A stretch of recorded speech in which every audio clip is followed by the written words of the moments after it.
खुदावन यस्सु की अंजील मुक़द्दस मत्ती के मुताबिक उसका 8वां बाब 5 से 11 आयत तक। उस वक्त जब यस्सु कफरनहूम में दाखिल हुआ तो एक सूबेदार उसके पास आया और उसकी मिन्नत करके कहा, ए खुदावन, मेरा गुलाम घर में फालिज से बीमार पड़ा है और नहायत तकलीफ़ में है। यस्सु ने उससे कहा, मैं आऊँगा और उसे अच्छा करूँगा।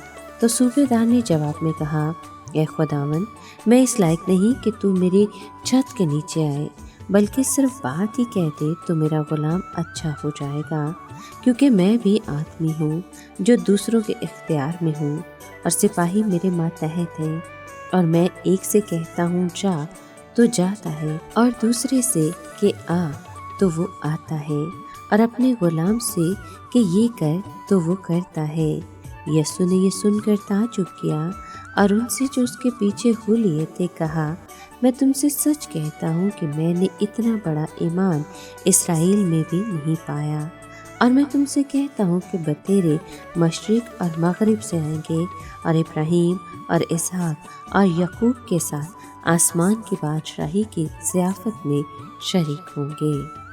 पाक कलाम के पढ़े और सुने जाने पर खुदावंद की बरकत हो, खुदा का शुक्र हो। अजीज दोस्तों, पहाड़ी बाज पेश करने के बाद यीशु मसीह शहर कफरनहूम आया। वहाँ यहूदियों के कुछ बुजुर्ग उनके पास आए जिन्हें एक गैर यहूदी ने भेजा था। ये आदमी रोमी था और फौजी अफसर था। इस फौजी अफसर का गुलाम बहुत बीमार था, यहाँ तक कि मरने वाला था। हालांकि ये अफसर गैर यहूदी था, लेकिन फिर भी उसने यीशु मसीह से मदद मांगी और उससे कहा कि मेरा नौकर घर में पड़ा है, उसे फालिज है और वो बड़ी तकलीफ में है। इस पर यीशु ने अफसर के घर रवाना होने को तय किया, लेकिन इससे पहले कि वो वहाँ पहुँचता, अफसर ने कहा कि मेरी इतनी औकात नहीं कि मेरा खुदावन मेरे घर में आए, इसी वजह से तो मैं खुद उसके पास आया हूँ। ये अफसर कितना खाकसार था।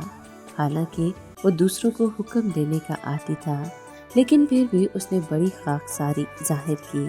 वो बाकी रोमियों से फ़र्क था जो अपने गुलामों के साथ सख्ती से पेश आते थे।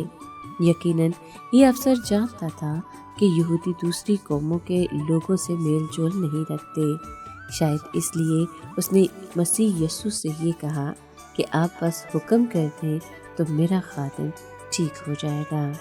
ये सुनकर मसीह यीशु बहुत हैरान हुए और उन्होंने अपने साथ खड़े लोगों से कहा, मैं तुमसे कहता हूँ कि मैंने इसराइल में भी किसी का इतना मजबूत ईमान नहीं देखा। जब अफसर के दोस्त उसके घर वापस गए तो उन्होंने देखा कि उसका गुलाम तंदुरुस्त हो चुका है। ये मौजज़ा करने के बाद यीशु मसीह ने मौके का फ़ायदा उठाया और वहाँ मौजूद लोगों को समझाया कि उन गैर यहूदियों को भी बरकतें मिलेंगी जो ईमान ज़ाहिर करते हैं। उन्होंने कहा, मैं तुमसे कहता हूँ कि बहुत से लोग मशरिक और मगरिब से आएंगे और आसमान की बादशाही में इब्राहीम, इसहाक और याकूब के साथ मेज़ पर बैठेंगे। फिर यीशु मसीह ने बताया कि उन यहूदियों के साथ क्या होगा जो ईमान से खाली हैं। उन्होंने कहा कि उन्हें बाहर तारीकी में फेंका जाएगा, जहां वो रोएंगे और दांत पीसेंगे।